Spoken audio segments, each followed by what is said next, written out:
Hello, welcome back to Human Design Book Club. We are here again talking about The White Book from the Book of Letters by Ra Uru Hu. We are JKR, Jennifer Cortez. Tell us about yourself. Hi, everybody. And Kayla Seda, and myself, Rebecca Anderson. Jen is a 3-5 sacral integration generator, quadrite, mountains. Kayla 1-3 emotional manifester, shores.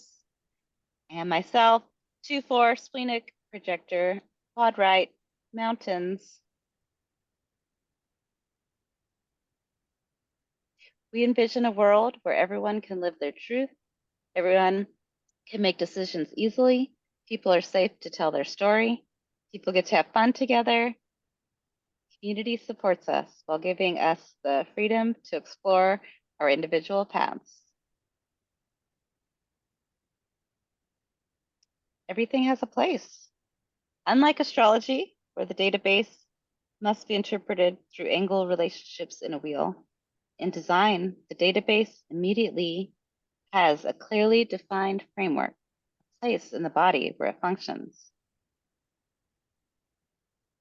I love that. I think Direct quote from the book. Yep. Yeah, it's kind of why human design grabbed me because I had tried to learn astrology before and it's so abstract. I struggled with it. Like I had books and I couldn't get through them, and human design just pulled me in. Like the logistics of it was really easy for my brain to understand. Yeah. And I also liked it because he had very specific thoughts about how astrological interpretations of the planets could be applied to the conscious personality versus the unconscious design. And one of the reasons he didn't like doing it on the unconscious side was that planet could be anywhere. But gate 64 is where gate 64 is. And gate 30 is where gate 30 is. And I like that idea of when these are tied to the codons and the amino acids, like there's a reason for every single thing in here. Oh. And it's so specific. Yes, very specific. If we're kind of comparing to astrology, it's kind of like you're lumping me in with all the same people from this whole month or something. That's kind of the way I took it. But in human design, this one gate was turned on from this one planet, and that makes a huge difference. I love this other quote in here. Design is not about interpretation. It is an objective and logical system. The only knowledge required is how raved body graph circuitry functions. So that's one that we're going to get into a little bit more next time. But this time we're going to be talking a little bit more about the centers, which is interesting because that's how we open up this section. And let's see what we have next. In a world where everyone was completely defined, we would never want or need each other. So, Jen, when you read this quote, what do you think? In PTL2, we did cycles, and I went into it thinking, oh, blah, blah, blah, because I always believe that a lot of times where our thoughts go, we can tend to attract it. And I didn't want to look at a reading for the year and just think, well, that's going to suck. Right. And I had one that was pretty intense. I had the one I'm in now where I'm like, this is not my favorite. So I don't give too much credence to it. I just let it go. So I'm skeptical. And when I looked at what my rave return or my solar reading would be for my next birthday, I thought, I'm going to be freaking bulletproof. I'm not going to need anybody. Neptune finally gets off my solar plexus. My emotions are open like they're supposed to be. And my logic from root to head will be so fully defined. I won't have a split. I'll be single definition. I'm already an integration generator, and I won't have somebody punching on my emotions. I thought, I'm not going to need anybody. I can just go do whatever I want. And I had that in my head. And when I came across this quote in the book, this was honestly more to remind me, because there is that line of thinking of, I can just do what I want.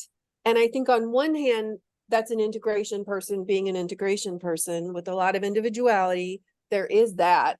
But to me, this was just this reminder of, even though I will have the logical definition and the complete connection that mentally feels like it's good to me, I'm still so open in so many other places. My mind just wanted something that would be solid and dependable. That is so And it can fascinating. run its own way. Yeah, I'll probably be a nightmare. It'll be interesting to watch. And that's what I was just gonna say. Uh-huh. As a passenger, the Yeah, awareness, knowing going into it, just to be able to watch that and see, yeah, wow, this is such a fascinating life yeah. from this to this. I would love to actually get some solar return readings. I haven't done that yet. So that I was listening to some other human design people talk about how she has hers all the way for the rest of her life. Mm, Um, and she thought it was so fun to watch. She mm, thinks it's so fun to watch. Like, oh, I know in about 5 years it's going to be maybe this type of thing, but right now it's going to be more open. And again, as we, have here, definition, consistent, reliable, fixed, and limited. The key is awareness, not definition, as mm, we're just talking about. And then on the other side, the openness is inconsistent, unreliable, always open to conditioning, wide potential for experience. And so I've heard it also, the definition is, what we are putting out, mm, and the openness is what we are taking in. mm. And I love just kind of thinking of it like that. We're supposed to have both and experience both, and in such unique and different ways. Yeah, and even when we're defined, we tend to think, oh, I've got this, but we have such a tiny, narrow sliver of that experience because it's in that line with that color in that planet, right? Like it's so narrow. And we just tend to think, well, I fully understand gate 4 because I have it. You got a really specific experience of gate 4. Someone else could have gate 4 and it is completely different with them. No, it's just what we're Yeah, used to. I really liked this because it can be easy to be like, oh no, like I'm open here. I'm never gonna have my own thoughts or ideas, or I'm so easily like contorted and confused. It's like that's where the fun is. Like that's where you have this Mm, wide potential for experience, and that's where the wisdom can happen too. Like you have this kind of knowing of like you can almost sense the bullshit in people's mm, ideas and stuff when you're open. So the openness has so much where the definition, it's like it's fun to watch, but it's like you're going to be very limited in how you can experience those centers. So there's a lot of really cool stuff about the openness as well, to just be reminded that it's not all bad to be open. yeah. And what it's like when you do have an open center that's connected by a transit, a long-term transit, like Neptune has been in gate 36 for quite a while now. I have energetically a defined solar plexus, and even I feel like it's like, get off me now. That's enough. Stop. And it's just very different than when it goes away, because I'm used to things being able to move and have so many different experiences emotionally. And right now it's more narrow. You know? So, and again, in this section, we were just taking the book from pages 35 through 51. So a pretty short little section on centers. And the way that Ra divided them up or talked about them was not the way that we've seen it done in other books and other courses. Like, I think I was expecting something more like the Living Your Design structure, but instead we had the like throat center, and then motors all just really small, talk about pressures, and then the awareness centers got really big, and then the G center. Um, but what were some of your takeaways from these specific centers here? Well, these were for whether they're connected to the throat or not. Oh, So nice. it's Yeah. very much about, you can have voices of the throat, which would be the gates. And then this particular one would be whether the center connects or not. And I thought it was kind of neat how he described the heart when it makes it to the throat with the 2145, that it's fueled by willpower and bolstered by ego. And I thought that's kind of a neat way to, it's almost like you got your posse behind you and you're standing tall, right? It's like you brought it and you're ready to talk about it. And yeah, I just thought this was a neat way to look at it, because, and I also, it kind of made me reflect on my 35 is unconscious and it's hanging, and it normally is not connected to the solar plexus, but it does feel like when I say I feel, I'm touching on something more emotional and deep, and that's usually when my eyes will water, but it's not a consistent or strong expression, and yet I still have it. It's still part Yeah. of me.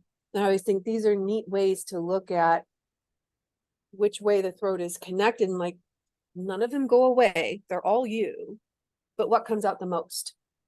Mine, of Yeah. course, is ajna. I'll say I think the most often. I'm supposed to. It's how I'm made. But yeah. G Yeah, center and I thought was interesting too, Rebecca, for you. yeah, I thought I had to think about that one. It's like give the voice to the higher self, which is otherwise silent. Yeah. Because Yeah. I have two connections from the G to the throat, and I feel like I still have to contemplate on that. Mm. And like this kind of gives a good view of like what your most authentic voice would be. Mm. And if you're saying things like the voices from the throat that aren't yours, like how is that received? Because if you're kind of stealing the energy that isn't really how you're supposed to be communicating, like kind of an interesting observation about how that's received versus if you're speaking from like your definition, how that would be received as well. Yes. Absolutely. Yeah, I love thinking about how these are the different centers that are connected to the throat. We have the spleen, awareness center, body consciousness, instincts, taste, intuition, instinct, ajna, awareness. Again, these three are going to be the awareness up here, the solar plexus, ajna, which the ajna is the mind, consciousness, concepts, sensing, knowing, understanding. Solar plexus, spirit consciousness, emotions, feeling, emoting, sensitivity. These are the different streams. I love the awareness streams. And then, yeah, we already were just talking about the G center, higher self, otherwise silent, heart, ego, will, which is only the one channel, right? Mhm. You were just Yeah. saying from the Tribe heart. only has one voice. So interesting. And then the sacral, also, if you're connected to the throat, then you're manifesting generator because it's just that one as well, if I'm saying that correctly, hopefully. And what I found odd there, though, is the only gate that can directly go to the throat, the pure MG, is the 3420. The Mm-hmm. gate 34 is asexual. Now, that doesn't mean that you don't want to have sex. It just means that when it comes to the power of the sacral, it's not interested in reproduction or the tribe. It is because it's integration. It is completely for itself. And Oh, yet, I thought yeah. this was interesting that he keynoted that as sexuality. So it kind of makes me wonder how many of the sacral to throat he thought would be indirect. Hmm. That's Yeah. interesting. Great point. Because as we know, the sacral has many gates as well. Yes. And then the head and root pressure centers, both pressure centers have no direct access, no unique voice or distinct manifestation quality. They're going to be filtered through these streams. And I think the next one might be about the voices, as we started talking about.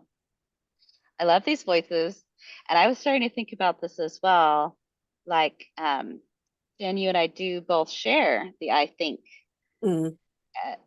channel, but I have several other gates that aren't full channels of the throat.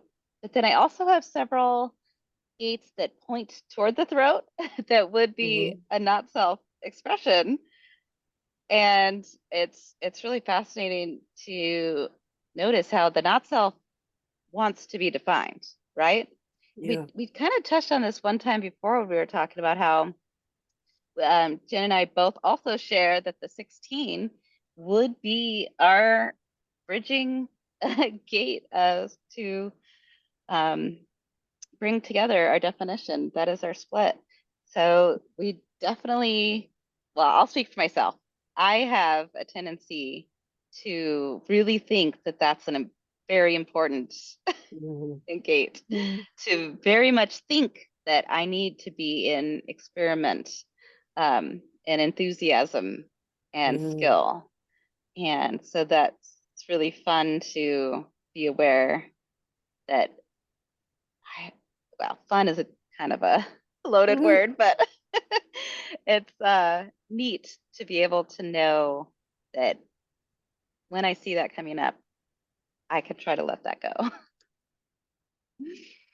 And if maybe that's more of a or less of a pull, because that would connect you in a stream, right?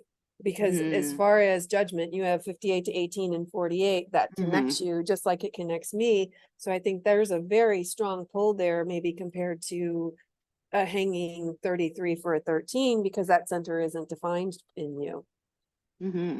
There's a lot of stress for that. That's why I was kind of excited to see if it works in 2024. I'll have gate 16. I'll be like, I'll just manifest myself, right? Yeah. And I think too, there's a partner. See, I just said I think. So you're getting a logical answer from me. Your 31 that hangs and your 33 that hangs out of the throat, that's still a part of your throat expression. It's just under control of the 1762. So I think there's another aspect too of just because it isn't directly connected to that awareness center, that energy is still pulling, but the one that has the most sway would be the 1762. Because otherwise that's like saying if you have that gate, you'll never talk about leadership or the past, or right? Like there's so many other things. Those aren't meant to go completely silent. I just suspect it runs through more of a process in us. Because that 1762, right? That's logical. It's checking. Has it gone through this? Does this make sense? Can it hold up? Does my opinion carry water? Right? So I think there's that part of that that's built in. I won't immediately usually talk about my feelings until I've gone through an internal process about it. So it'd be interesting to see what that's like for you, where you have potential higher self connections, the G wanting to reach up into the throat. What do those expressions look like?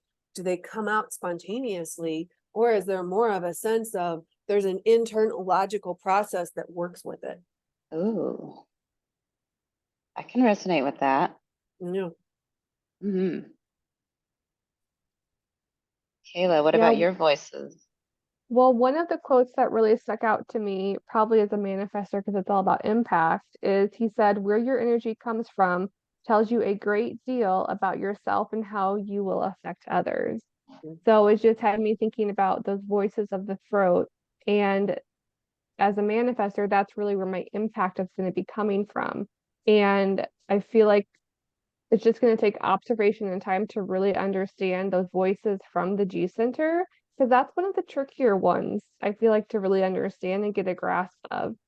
And I like how you were talking about before, how it's also about looking at where it's open and how often are you using that voice and kind of the observation of that. Or maybe if you have someone in your household who has a defined channel to the throat and you don't, how often are you using their voice and how important is that to you too? So just a fun observation.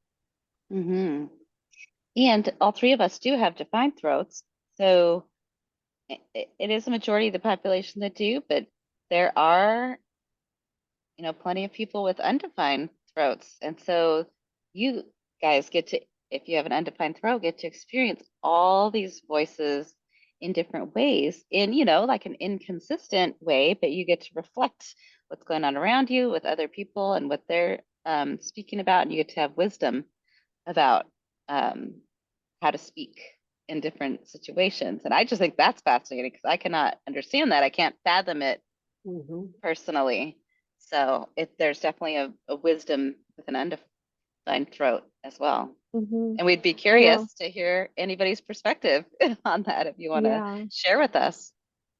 And one of the things about the undefined throat that has always stuck out to me that I think we learned in LYD is the instructor had said, like, if you have an undefined throat, people might say to you, "I've heard it 1,000 times, but I've never heard it the way you said it." So there's that wisdom of a voice that can be inconsistent. Like you can be the voice for someone to help them understand their own voice more because you can be that authentic way of explaining it. So I thought that was kind of cool. Like there's that wisdom and openness in that way of expressing yourself. And I have a child with a completely open throat. and his like need to just like get that energy out after being like in a social environment, he will just like chat chat chat chat chat the whole way home. So it's like releasing that energy and just observing it is so interesting to watch. Now it really does feel like pressure, because that's that little thing on the bottom there. Everything is always moving towards the throat. So the throat to the motor is the action. It's like that, even though it's not a pressure center, especially I think for a completely open throat, it feels like pressure because everything from all sides is pushing, pushing, pushing. It's like, it's got to come out. It's got to come out. I would wonder if he didn't talk about it, if he just sang a song too, just some way of engaging the energy, letting it release. Yeah. Yeah, it could be songs, anything, just Yeah. Out, out, out. Yeah. Such a good point. And that just also reminded me, like, only manifestors and manifesting generators have the motor to the throat directly. And so the rest of us, that's our puzzle piece with others on how we can express and manifest, fully, truly from like a motor perspective. So many cool things here. And switching to awareness centers, spleen, ajna, solar plexus. As we know, the spleen is the oldest center based on instinct, and it's in the now. We'll only tell you once, we'll come back and remind you. Ajna, overall time, mental awareness can take a lifetime to achieve. This was the second center that we developed as humans. And then solar plexus, the wave between hope and pain, their energies, not awareness. So that's fascinating because solar plexus is also a motor and it's in transit, right?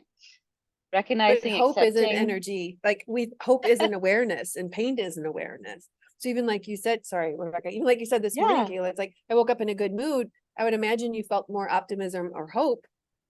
Nothing wrong with it, but that's not an awareness. It's just an energy moving through you. Yeah.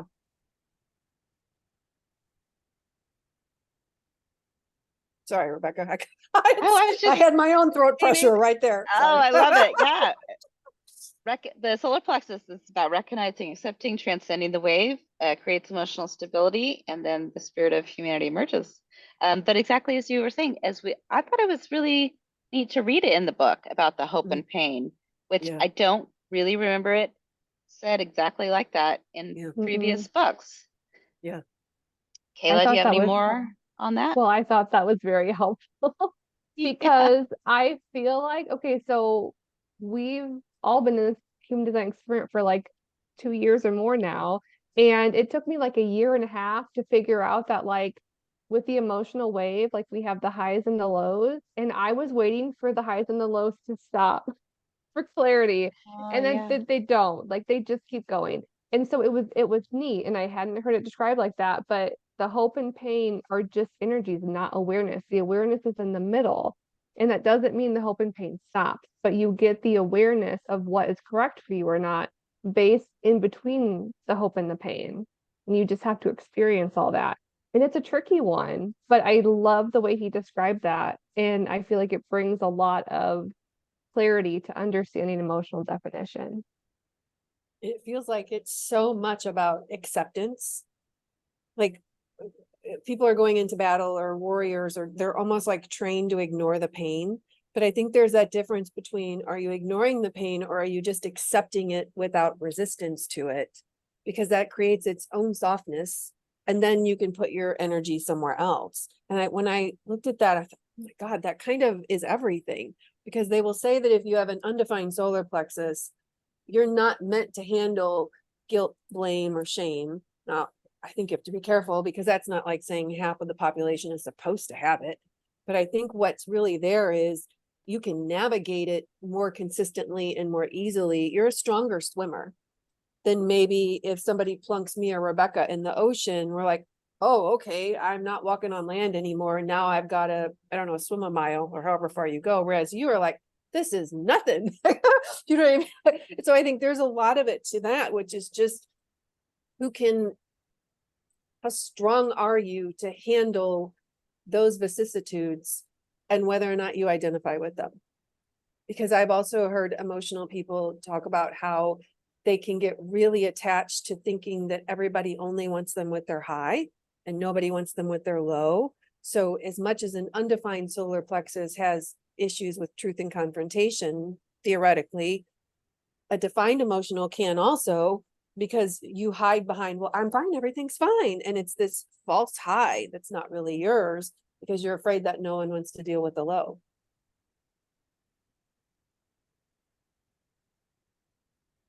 When I was looking at the spleen, it reminded me too of like when he talked about in another, not here, somewhere else, he talked about because he was splenic, that when his kids ask me something, he'd say, ask me again in 10 minutes.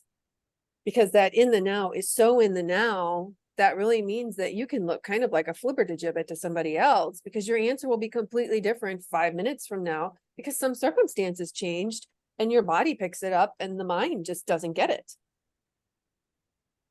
Absolutely. I had something, it was a couple of months ago, and I wanted to go out to a shop. And I was checking about what traffic would be and blah, blah, blah. And it was kind of a thing. I got all my stuff ready. I got my dog settled. And I mean, I was ready to walk out of the house. And I was going into the bathroom. And all of a sudden, right ear, I have gate 57, like, you're not supposed to go. And I'm like, thank you, spleen.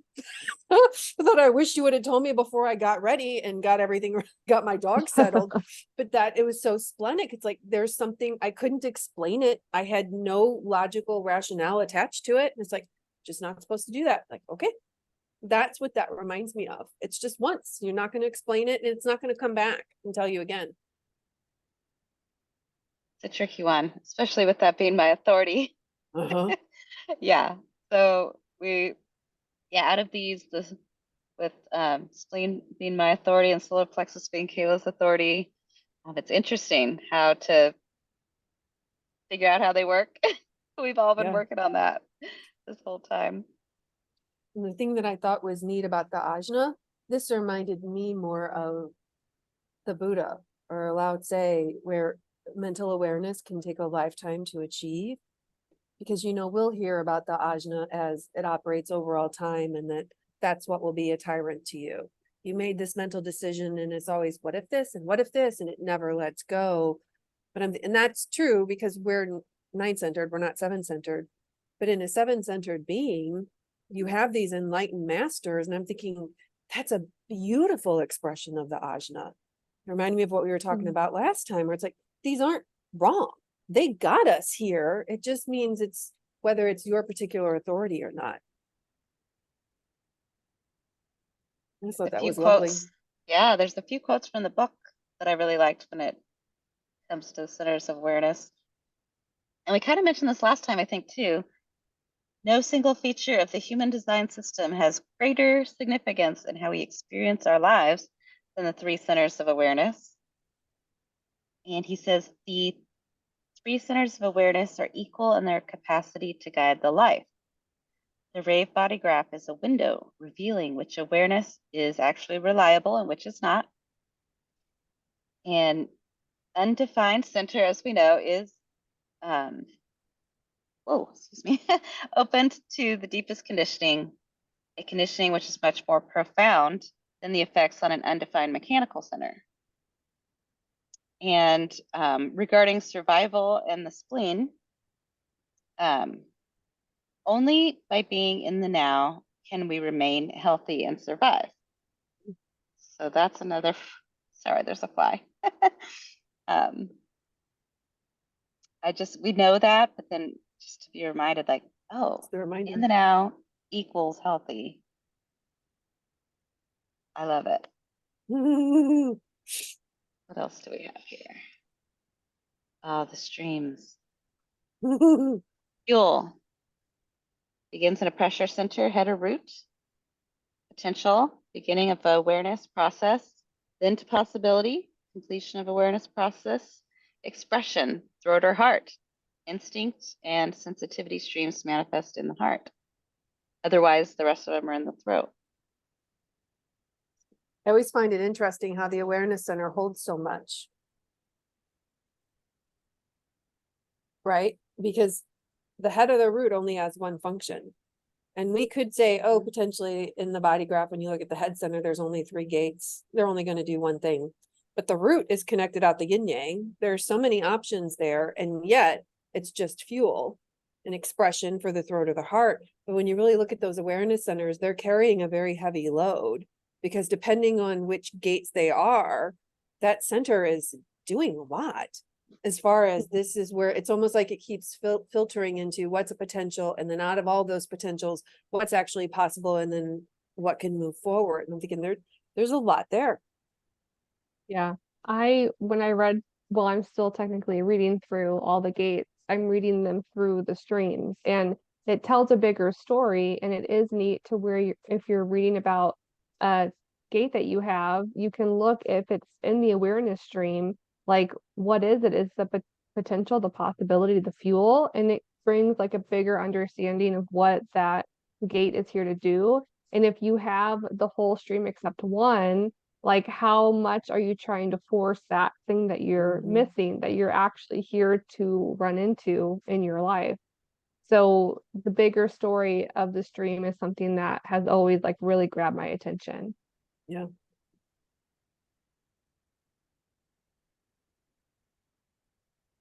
Magnetic monopole. This attracting never abates, and beyond our separateness, it pulls everything towards us. It is love. If you're in the wrong place, you're with the wrong people. When I read that this time in the book,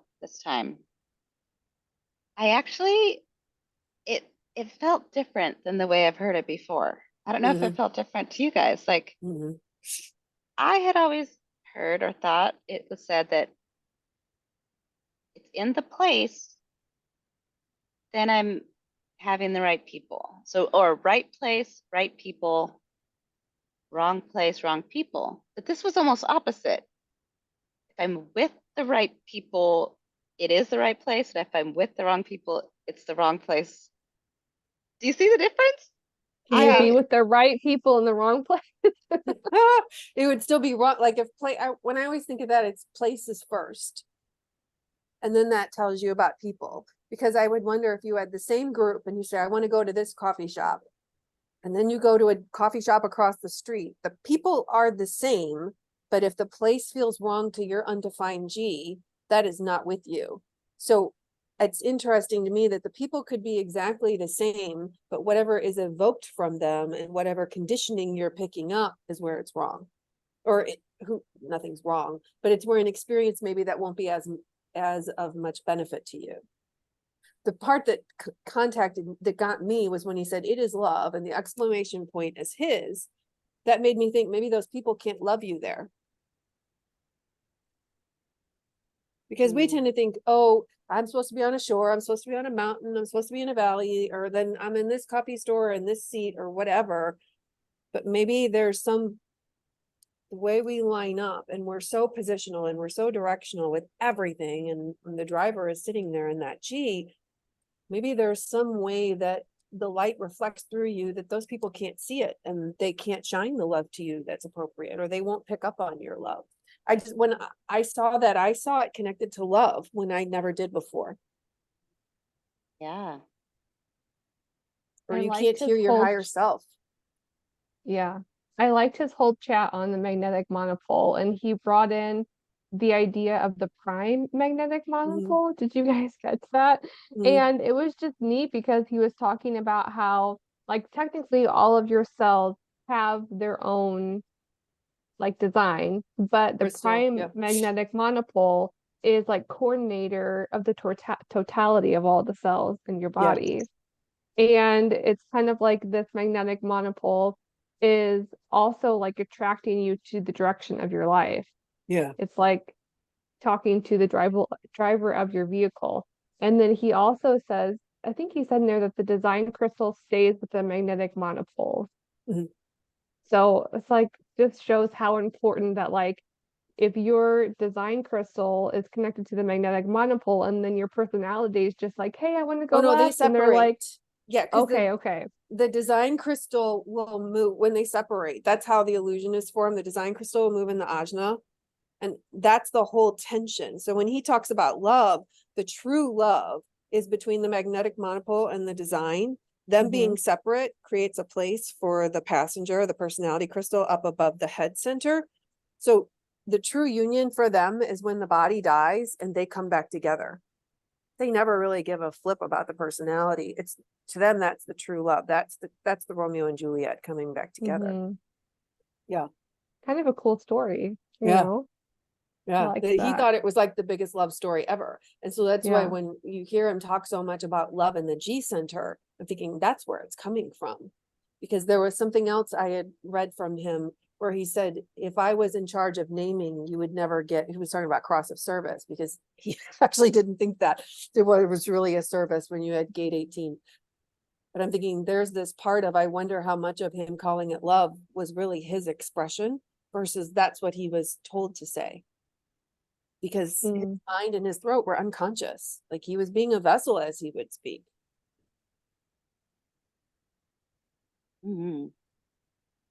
It's just, to me, this is something, it's interesting when you talk about it, Rebecca, with an undefined G, and especially how you travel so much now.